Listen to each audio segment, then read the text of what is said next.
just skim the top. You can see that I'm skimming the paint that's been floating there. So is Off that and up. instead of the newspaper? You can use newspaper. This is just to start out with. Oh, okay. So it's When kind of you're- like cleaning the swimming pool. Yeah, exactly. So it's just Okay. skimming the top when we start out. Then you can use your newspaper to skim Okay. later. Just when it's been sitting a while that you want to do this. All right, so and this is to wipe up any spills. Because trust me, you don't want to slip on Carrageenan. You will be doing the splits. All right, so Scott, you can arrange this whichever way you want because I just did it because of the way it was. Sure. So I'm gonna actually come over on this side. I'm gonna work vertically on this side and horizontally on this side because of the way the tray is set up. And I'm assuming most people are right-handed. Are you lefty? Okay, we're gonna have to figure out a good, I think maybe. Okay, well, if it becomes an issue or difficult, let me know and we'll help you, because I know it's like thinking backwards for you, everything having to do backwards. First thing you need to do before you put any paint on your tray is stir it, and stir it good, because what happens is this is golden fluid acrylic, and it's a thinned version of acrylic paint, thin version of tubed paint, and so there's water added. But then you even add more water to thin it out so it will float on top of the tray. But what happens is if it sits for a while, the pigments will settle down to the bottom, and then you just have colored water on the top, and then you don't get a nice color, you don't get dark colors, you don't get a deep look to your paint. It just looks very watery. The paint will not be as brilliant when you first start. So what you're going to do is I'll start with red, because red is a color, and you'll find that your warm colors, red, yellow, and orange, tend to be what we call aggressive. If you put a drop in, it just takes over the whole tray. So use those first before you use other colors, or if you put all your beautiful patterns on and then you have one drop of red and it covers the whole tray, but oh my gosh, you got to layer more paint in. So use the warm colors early on when you start. Because what happens is when you're putting the paint on, it's repelling each other. The colors are pushing each other away. So red, yellow, and orange tend to be stronger and push other Is that paints because away. the pigments weigh less? Because I know the green is one of the heaviest pigments out there. It could be very, very well that. I'm not really chemically knowledgeable about how they make the paint, but I know from experience that you've got this beautiful design, and then all of a sudden you put red on, and it just totally destroys it. So you start by having your hand close to the tray, not so that the paint touches the tray, but you don't want the paint to break the plane of the water, because you can see white was not being nice today, and it all sunk. Even though I mixed it well, it has to do with water temperature too. So as you drop your paint in, you move your hand around. I'm doing random drops rather than a precise type of marbling. You can do precision work, but you can see the red is really spreading, which is fine to start with. And as I put it in, you can see it's pushing the other paint away from it. Okay, so then I usually try to alternate. I'm just going to be real, stick with the color wheel here and do the complements. So red and green are complementary colors. And because this paint doesn't have a lot of tension with paint in it, you can see that it's really pushing. But as we go along and add more paint colors, the paints will actually not spread as much. Okay, so orange and blue are complements. And I can see there's a little bit of dry paint. If you see that kind of thing, just pull it off with your finger, because it will leave a white spot in your paper. That's your marble. So this is called the stone pattern, and I'm just using large stones with eyedroppers.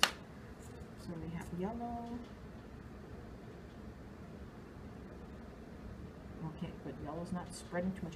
Yellow is a color that really is hard. Push that corner down.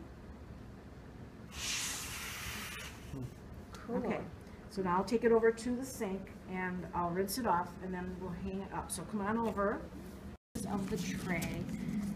So then it becomes like an L. And you just, keeping your fingers along the edges, you slide the paint towards you. Oops, and sometimes your finger breaks through. Just keep holding on. And it cleans off the paint. Then you start in the center, run your fingers across, lift up towards you, and you've cleaned off the excess paint. And just, I have a little garbage bucket for each table. And then if you have some Kyrgyzstan that happens to come off the edge, just use your little towel and wipe it up. Great. That is the You stone make that pattern. look very simple. Well, it's horizontally. You try to get one tine on the outside of your tray because that guides your comb. And you push out. So that's the gel. When you get to the top, you lift it up and you pull it over halfway through the combing pattern you just made. And here's the get. Okay.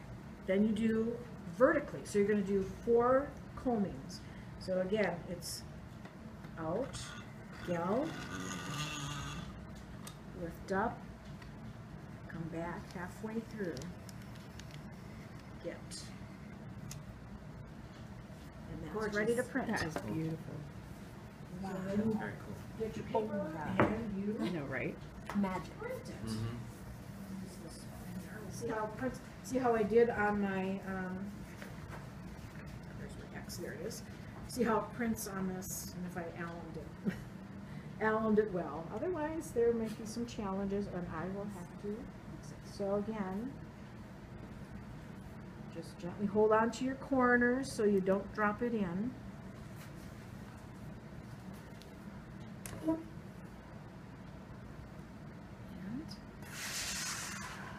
Oh my gosh, that is amazing. now it's interesting to see this black. Let's see if it's rinsing off. There are So pretty. some little broken, you can see where the paint was drying. It may wash off. I can see signs that it might be not going to stick. Oh, it's so pretty. It's on metallic, so. And you want to go slowly. You don't want to go fast because you want the to create a lot of waves in your water.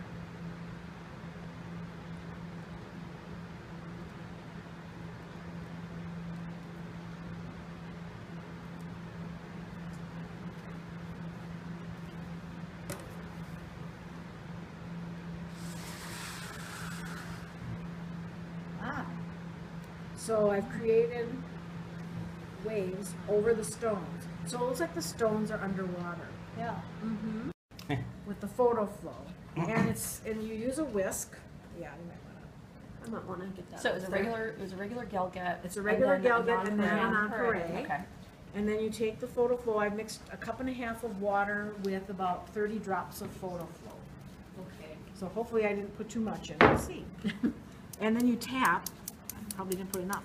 You tap the whisk and it breaks the paint apart. So that's how they get that on all those old books.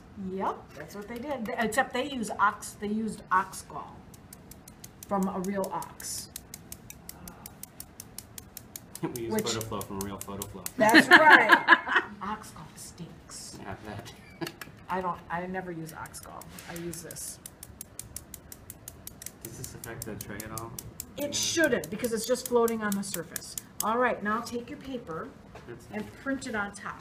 That is so cool. Yeah, that's really- So here's what it looks like. It's broken apart. That's great. So does that let a lot of paper show through if you Yes. used it just in? It lets the design Mhm. underneath come through.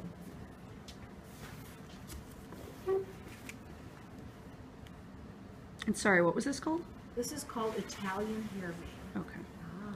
Nice. So it just takes what you've, done, changes it a little bit. And if you have a, and this may be not the exact best, piece to do It's it cool. over, but you get the idea of how you break that. This is a feather and it's called the Gelget. They'll get first, then we'll feather it. Oh, those are such pretty Aren't colors. they pretty colors? Oh, Nice that's combo. gorgeous. And I'm gonna still the non-parade comb over here.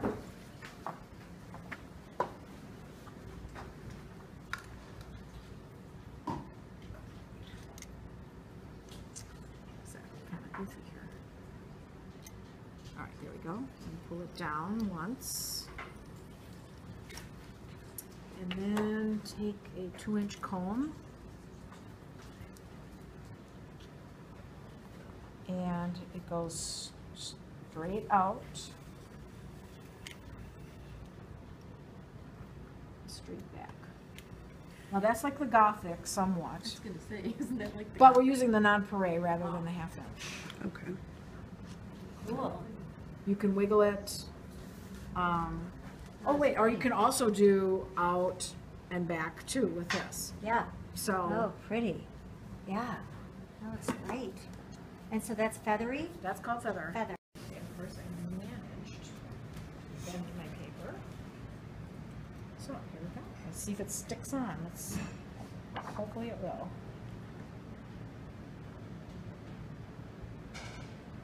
I will have a funny thing on the curved edge, but oops.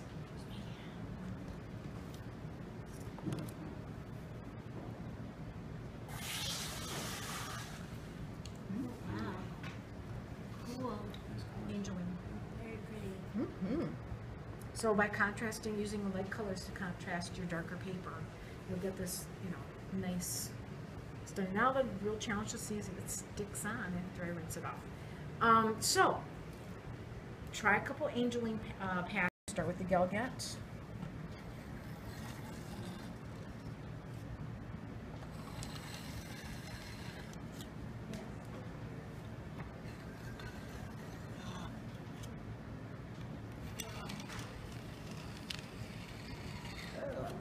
On that one. And then a non-parade comb. It doesn't stick to the tree.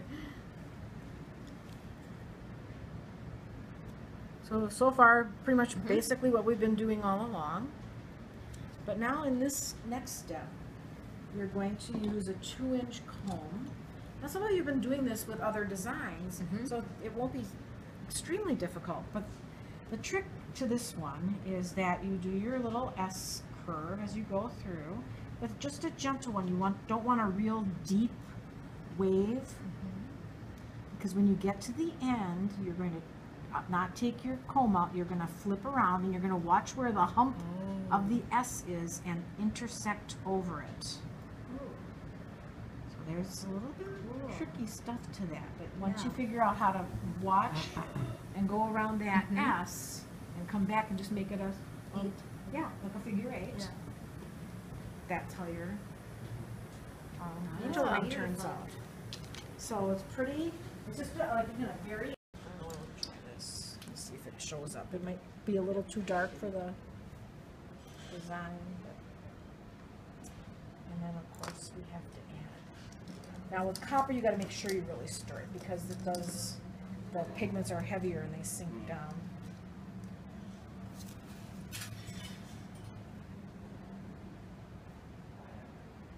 And you don't want to use an excessive amount of metallics because then it becomes muddy looking.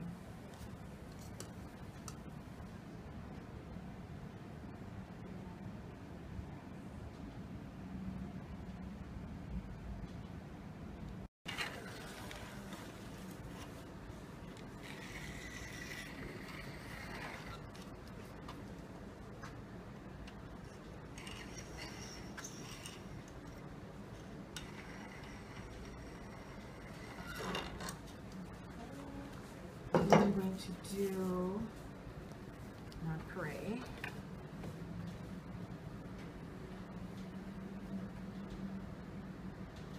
And I'm going to wave it one time across.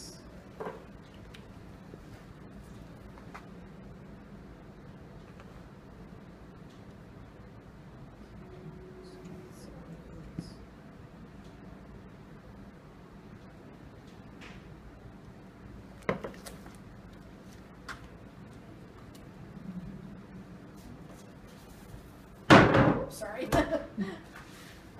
cut my paper down, so I think I can squish 2 sheets in here, so. It's going to be very tight.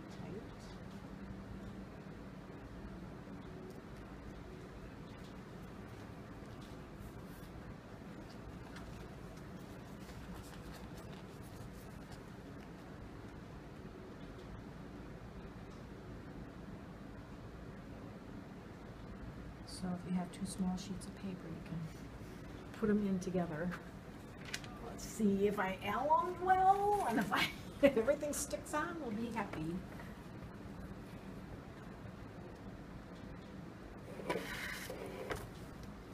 Ooh.